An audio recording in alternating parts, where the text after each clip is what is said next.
This lesson is going to be over solubility equilibrium, or what we're going to be calling KSP, which stands for solubility product. And in this lesson, it's going to be pretty straightforward. The insoluble solids that we have been learning, remember those solubility rules, they're going to come in play for this part of the unit. And when we say they're insoluble, it's actually a little bit of a misnomer, because even though they're insoluble and they form a precipitate, they do have a very low but definite solubility. And the KSP value is a measure of that solubility. So for instance, if I had saturated AgCl, the equation would look like this. AgCl solid would yield aqueous ions of silver and chloride. So the solubility product expression would be KSP is equal to the concentration of those ions.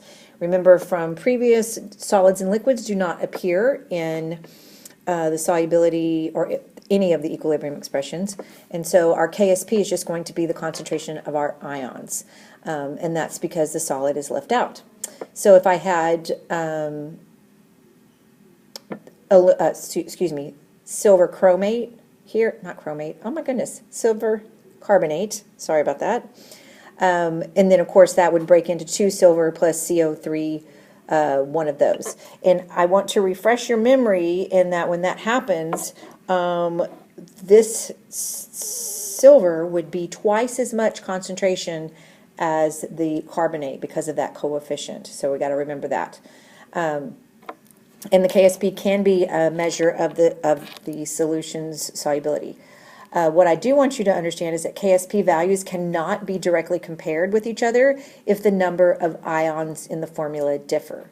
So for instance, on the previous slide, we had AgCl, which has 2 ions, and we had the silver carbonate, which has 3 ions. So we could not directly compare their 2 KSP values to see which one would be more soluble. If they do have the same number of ions present, you can directly compare them for solubility, but they must have the same number of ions present. And so here is an example of the one we showed earlier. If I mixed silver nitrate and sodium chloride, I would get a precipitant. But then we know that the sodium and the nitrate's always soluble, so we wouldn't care about those. We would only be caring about the silver and the chloride. This is just a list. This is by no means an extensive list. There's a lot more of KSP values for some common insoluble ionic compounds. Normally on an AP exam, they're going to give you what that KSP value is. They're not going to give you a list like this to look at. They're just going to give you what the KSP value is. So to write the KSP expression for this, we would just very quickly, only our products are going to end up in that. So this would be KSP is equal to calcium concentration and then fluoride to the second power.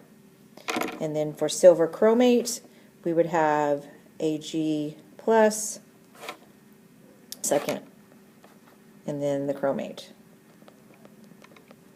And then the last one would just be Ca2 plus and oxalate, and then those would just be to the first power. So that's how we would write those. Okay? So if we're determining the KSP from experimental measurements, we have to remember our stoichiometry. This is where it's going to come into play. I alluded to that a while ago with the silver carbonate and said, hey, you'd have 2 silvers. So this is an example here. We have the lead 2 chloride, so we would get 1 lead 2 chlorine. So then that means if we found that the KSP in this example was found to be 1.62 for its concentration for lead, then we would double that for chlorine because it's a 1-to-2 ratio. And so then we could throw those values in and figure out what the KSP value is. All right, so here we have copper 1 bromide has a measured solubility of 2.0 times 10 to the -4th. Calculate its KSP value. So we're going to write KSP is going to be equal to, well, copper 1 bromide is CuBr, so it's going to break up into 1 copper, 1 bromine. So then that would be our KSP. And so then, because we had that measured solubility, we would do 2 times 10 to the negative 4, 2 times 10 to the negative 4, and we would get a KSP value of 4.0 times 10 to the negative 8. 2 sig figs up there. Okay? So then that would be that answer.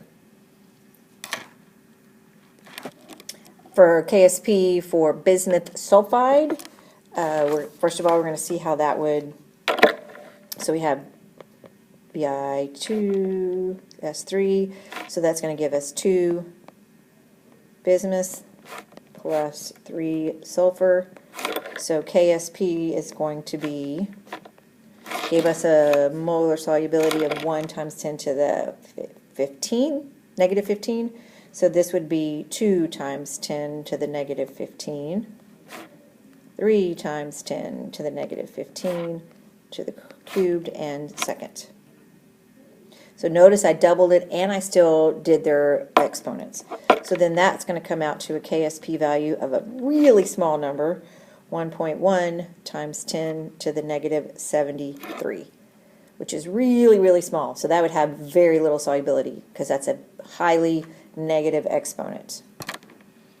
So that is how you calculate KSP from the molar solubility. All right, what about if we don't know the KSP? Then we are going to, you guessed it, use Rice tables. So relative solubilities can be deduced by comparing values, but again, you can only do that if you have the same number of ions. Okay, and please also don't forget that solubility changes with temperature. Some substances will actually become less soluble in cold water, while others will actually increase their solubility in cold water. Okay, so here we have the KSP value for copper 2 iodate, and they give us that calculated solubility. So this is where we're going to do a Rice table. So Rice table time. So KSP is, they gave us that, is 1.4 times 10 to the negative 7. So we just know we have that. So our reaction is going to be the dissociation of the salt.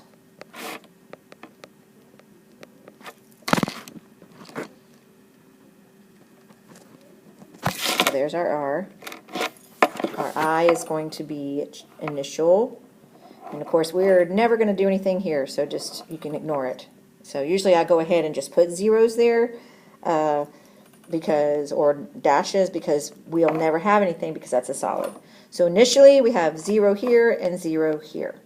Okay, we're going to have plus X, and what did I forget right there? I forgot that. There we go.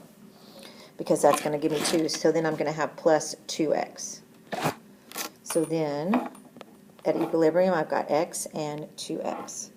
So I'm going to say 1.4 times 10 to the negative 7 is going to be equal to X and then 2X squared. So then that's going to come out to be 4X cubed.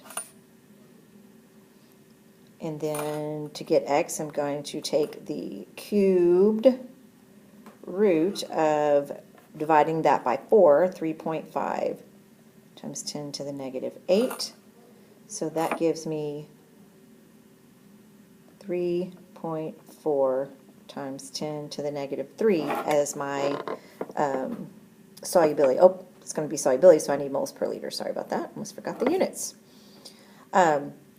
So that's how you do that. All right.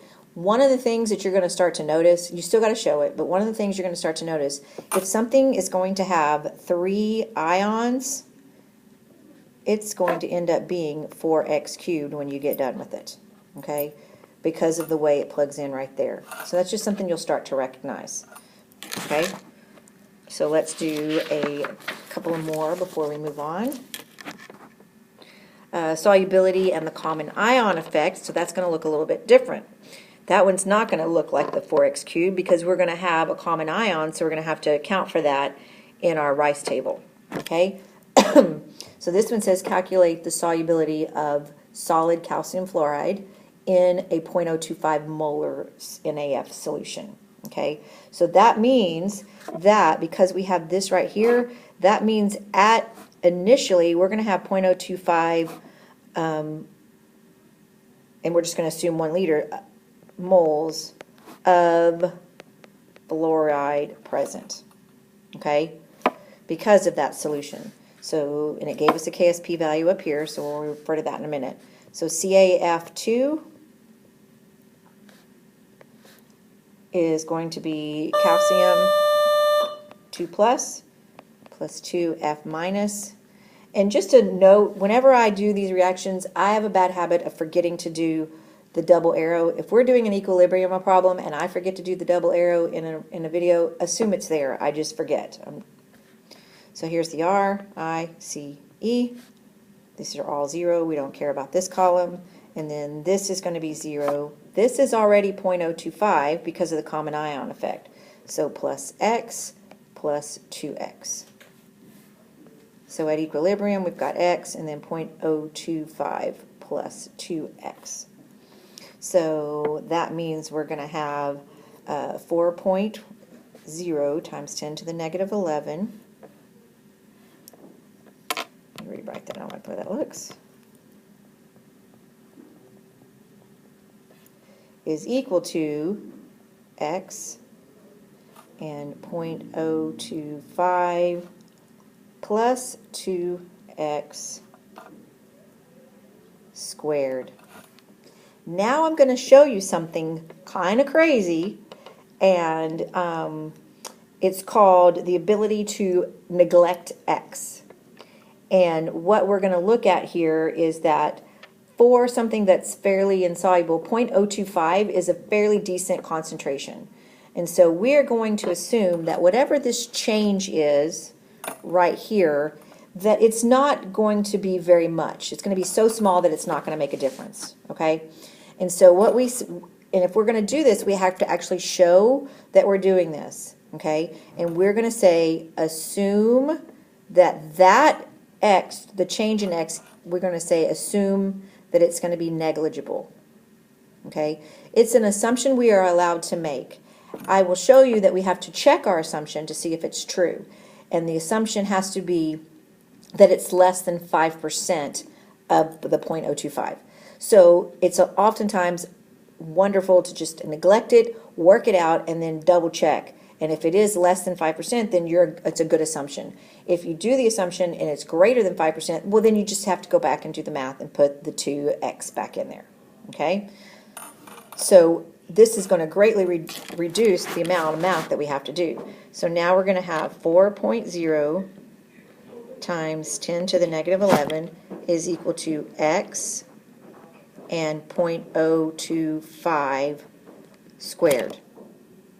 So then when we collect our terms and do everything we need to do algebraically, x is going to be equal to 6.4 times 10 to the negative 8. And of course that's moles per liter. So if I look at that, that is definitely less than 5% of the 0.025. Okay, so then that is going to be our solubility of the calcium fluoride. Okay? If you have a question on that assumed negligible, ask me about it in class. I mean, you do not have to assume. If it makes you feel better to do it with the math in there, then by all means, do the extra work if you want. But when you're on an AP exam, you want to neglect where possible because it makes the math a lot easier and you can get through that problem faster. But you have to say, hey, I'm assuming that it's negligible. Okay? All right, KSP and the reaction quotient. Yay, we still have Q here. Okay? So here we go, same thing about, it's basically the same thing as shifting, but now we're going to decide if something is unsaturated, saturated, and supersaturated. And normally the form of the question is going to be, will a precipitant occur? Okay, or will it form? And so here we have, if Q is less than K, Q is equal, and K is greater. Okay. Again, just like we did in the last section, if we flip that around, it works for us as well. So if I flip that around and say that K is greater than Q, then this means it shifts that way, which means it's unsaturated, meaning I will have an aqueous solution at that point, okay? And then, of course, as Q is equal to K, you have no shift, but you are saturated, meaning as many ions that are going to dissolve are going to dissolve. And then if we flip this one around and say Q is less than K, then that's where we shift that way, which is the solid, right? Solid's on this side, aqueous on this side. So that means that a precipitant would form when K is less than Q. And that's going to be important for KSB.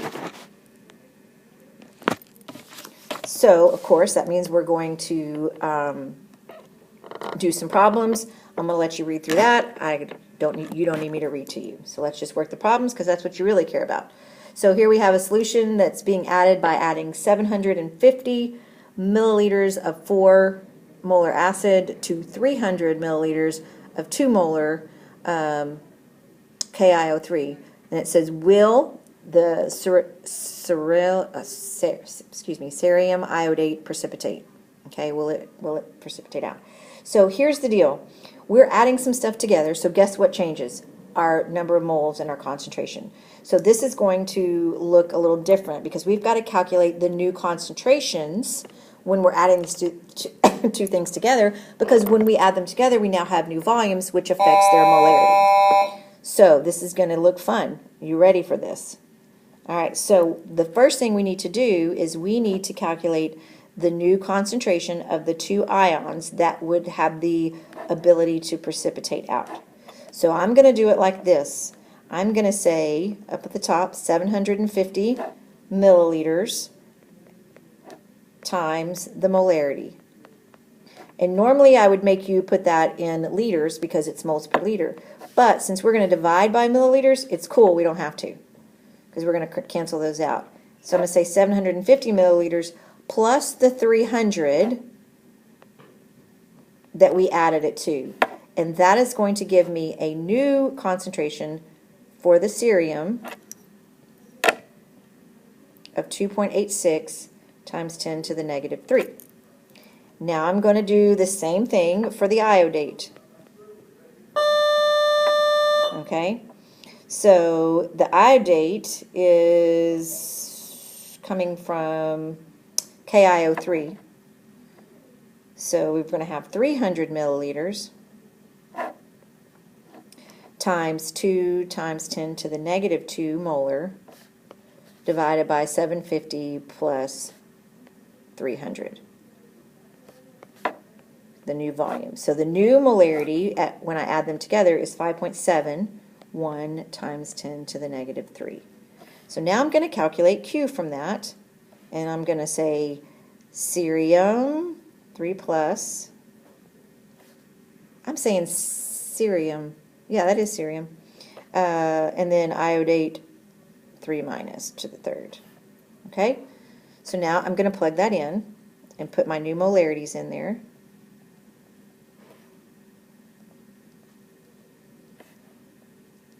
Remembering to raise that one to the third power.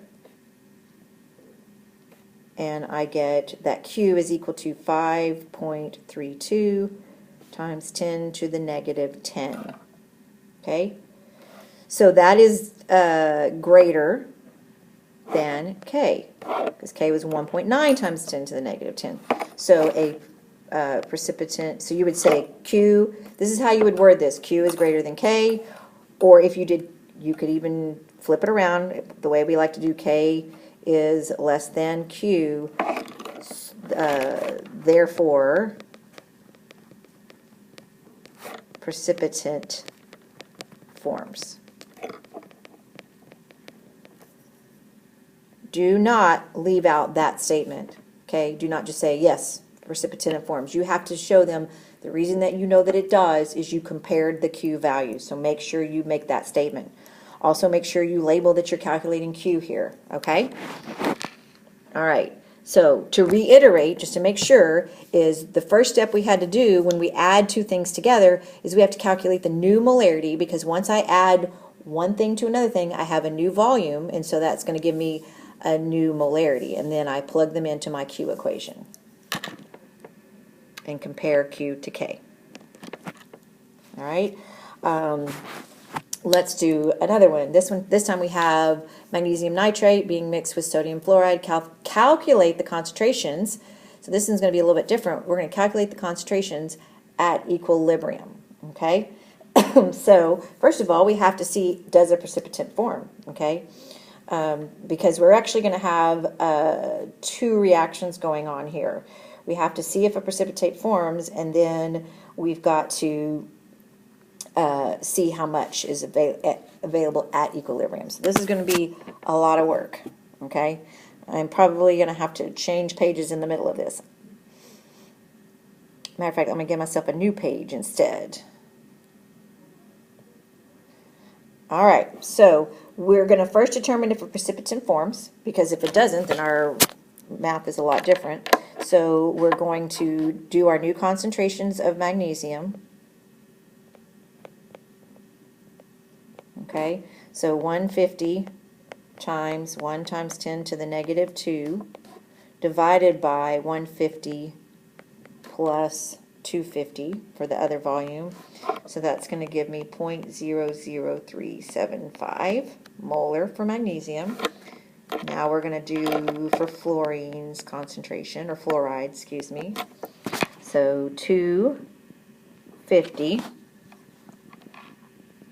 times 1 times 10 to the negative 1 divided by 150 plus 250. So that's going to give me 0.0625 molar. So now let's go calculate Q.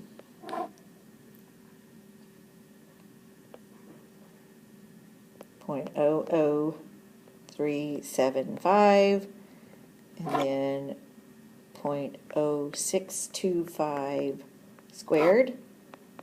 So that's going to give me 1.46 times 10 to the negative 5. And we go back and look at our K value, and it was times 10 to the negative 10, so K is less than Q, so a precipitant forms.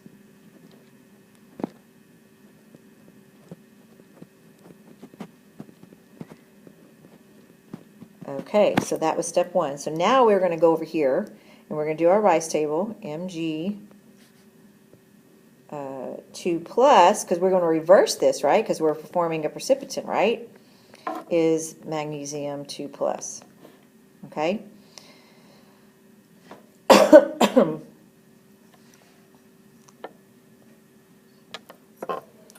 Okay, so we have, to reiterate, we had to, at equilibrium, but first of all, we have to figure out what it is when it precipitates out. So we're going to set up a Rice table, and so we're going to have, and based on the volume times molarity, so if I go back to the magnesium, I've got volume times molarity, so for the magnesium nitrate, I've got 150, or 0.150 times 1 times 10 to the negative 2 is going to give me a moles of 0.0015. So basically that's this step right there, except that I put it in liters so I could get to moles. Do the same thing, this step right here into liters, and I get that I have 0.025 moles of fluorine. And of course at this point I have 0 because that's a solid. So then I do my, so in this case I don't just put minus X, I'm going to run out of the magnesium ion first, so I'm going to say minus 0.0015 minus 0.0015 times 2, because of that 2 right there, and of course that's still 0, so at equilibrium I'm going to have 0, and I'm going to have 0.022 moles of fluorine left, right? And so at this point my concentration of fluorine is the 0.022 moles divided by the total volume, which is 150 plus 250. And so that comes out to 0.055 molar. So at this point, when I precipitate it out, I have 0 magnesium and I have 0.005 molar. Okay, But that's at the point of precipitation. What about the point at equilibrium, which is, of course, when both the forward and reverse reactions are happening, okay? So in this case, I actually meant to just do the forward reaction because that's at the moment of precipitation. But now, what about when you are still dissolving some, okay? So now we're going to do what would look like our normal rice table. So let's switch to purple for that, or this color. So now what about whenever it goes and reforms the ions? So we're going to have that common ion effect again. So we're going to have 0 here, but remember I have 0.055 molar here. I'm just going to leave it in molarity because it's going to work for us, okay? It's going to be 0 here plus x, because that's going to be the change, and then plus the 2x, okay? So x and then 0.055 plus 2x. So now we're going to do the KSP that it gave us in the problem equals to x and then 0.055 plus 2x. Again, we're going to do that whole little neglect this one because 0.005 is much larger than our KSP value, so most likely we're going to neglect 2x because we're going to assume that it's negligible. So then when we do our math, we have 6.4 times 10 to the negative 9 is equal to 0.055x. So then we get x is equal to 2.1 times 10 to the negative 6 molar, which is the concentration of magnesium. And then because we neglected the 2x, that's not, if we did 0.055 plus 2x, then our fluorine is still going to be the 0.00055 molar. Okay? That was confusing, I know. Okay? So I will reiterate what we did again. First of all, we calculated the new concentrations of the two ions to see if a precipitant is going to form. We got that K was less than Q, so the precipitant formed. So that means that we are going to have to figure out what their concentrations are after they precipitate. If it had come back as no precipitation, the concentrations just would have been what we did in the beginning. Those are our concentrations because no precipitant formed, okay? Then we're going to take what is our concentrations at the point at which they precipitate. And so then we said, how many moles of each do we have? I had less moles of magnesium, so that would be the limiting reactant, if you will. And then I calculated how many moles would be left. And because I'm subtracting, that's why I had to go to moles. I couldn't keep it in molarity because I have to do the mole to mole, basically mole to mole there. And then I divided by the new volume. So I got that at the point of precipitation, I would still have 0.005 molar of fluorine ions still in the solution. So now when I go and say, okay, next step, when I'm in equilibrium with the forward reaction, well, I already have leftover 0.055 moles in my solution before I even precipitate out any more. And so then I do my math, my rice table of here it is, and we go through the process. Okay? That's a lot of work for one problem, I know. All right. So let's move on to exercise 7. And this one is going to ask a different question. This says we have a solution of copper, and it gives us a molarity of copper and a molarity of lead ions. And if it says if a source of iodine is gradually added to the solution, which one of these would precipitate out first? Okay, and then specify the concentration of iodine necessary to begin each one of these precipitation. So here's the deal. PbI2 has 3 ions, CuI has 2, so we cannot directly compare our KSP values, so we're going to have to calculate it. Okay, if we had the same number of ions there, we could compare, and the one with the lower or the smallest KSP would precipitate out first, but because we don't have the same number of ions, we cannot do that. Okay, so here we go. So first of all, we know what our KSP values look like, so we are just going to calculate how much ion. So let's just do lead I2 first. Okay, so I know that KSP for that is Pb 2 plus I minus, and that one's going to be squared. So it gives me a KSP value 1.4 times 10 to the negative 8 is equal to, it gave me this in the problem, 2 times 10 to the negative 3, and then I concentration is going to be squared, I minus.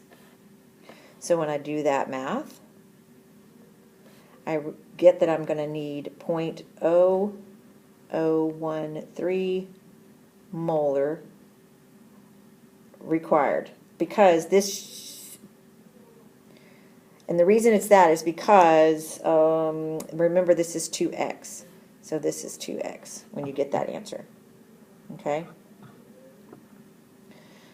Because basically it's going to be twice as much as the other one.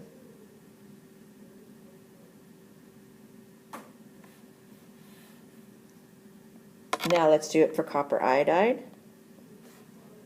So same process, KSP for copper iodide, 5.3 times 10 to the negative 12 is going to be equal to 1 times 10 to the negative 4.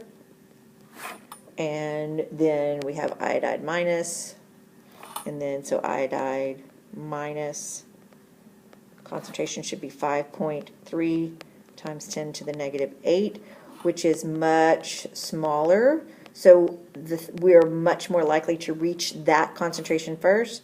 So CuI would precipitate first.